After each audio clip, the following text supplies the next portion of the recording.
ఓం శ్రీ గణేశాయ నమః. అందరికీ నమస్తే అండి. తెలుగు పంచాంగానికి స్వాగతం.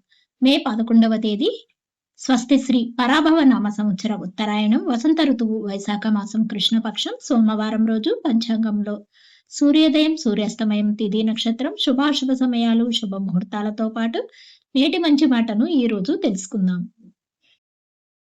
ఇంకా ఎవరైనా ఇప్పటివరకు ఛానల్‌ను సబ్స్క్రైబ్ చేయకపోతే ఇప్పుడే సబ్స్క్రైబ్ చేసి పక్కనే ఉన్న బెల్ ఐకాన్‌ను ప్రెస్ చేయండి. ఇలా చేయడం ద్వారా ప్రతిరోజు పంచాంగం మీకు టైంకి చేరుతుంది. అనగా వీడియో నచ్చితే తప్పకుండా ఒక చిన్న లైక్ చేసి మాకు సపోర్ట్ చేయగలరని ఆశిస్తున్నాను. ఇక పంచాంగం వివరాలు చూద్దాం.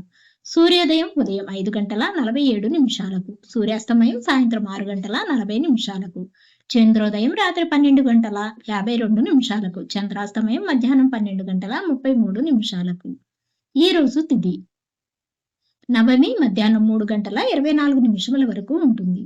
తదుపరి దశమి ప్రారంభమవుతుంది. నక్షత్రం శతభిష నక్షత్రం రాత్రి 1:28 వరకు ఉంటుంది. యోగం వైధృతి రాత్రి 11:19 వరకు ఉంటుంది. కరణము గరజి మధ్యాహ్నం 3:25 వరకు ఉంటుంది. తదుపరి పణజి రాత్రి 3:15 వరకు ఉంటుంది.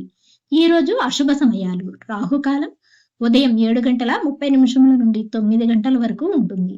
యమగంట కాలం ఉదయం 10:30 నుండి 11:30 వరకు ఉంటుంది. గుళికా కాలం మధ్యాహ్నం 1:48 నుండి 3:24 వరకు ఉంటుంది.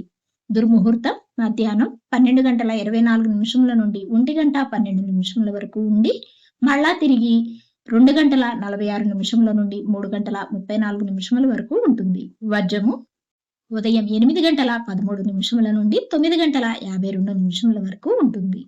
ఇక ఈ రోజు శుభ సమయాలు అభిజిత్ ముహూర్తం ఉదయం 11:47 నుండి 12:37 వరకు ఉంటుంది. అమృతకాలం మధ్యాహ్నం సాయంత్రం 6:04 నుండి 7:42 వరకు ఉంటుంది. బ్రహ్మ ముహూర్తం తెల్లవారుజామున 4:13 నుండి 5 గంటల వరకు ఉంటుంది. ఈ రోజు విశేషాలు నిజకర్తరి ఈ రోజు నుంచి ప్రారంభం మే 29 వరకు ఉంటుంది. ఇక ఈ రోజు శుభ ముహూర్తాలు ఈ రోజు పెళ్లి చూపులకు, శ్రీమంతానికి, బారసాలకు, నామకరణానికి, చిన్న చిన్న కార్యక్రమాలకు మాత్రమే అనుకూలంగా ఉంది. చివరిగా నేటి మంచి మాట. మనస్ఫూర్తిగా తాను చేసిన తప్పును అంగీకరించిన వ్యక్తి భవిష్యత్తులో తప్పులు చేయడానికి సిద్ధం అవ్వడు. ఇవ్వండి ఈ రోజు పంచాంగం వివరాలు. వీడియో నచ్చితే లైక్ చేయండి. తిరిగి రేపటి పంచాంగంలో మళ్ళీ కలుద్దాం. అంతవరకు సెలవు. నమస్కారం.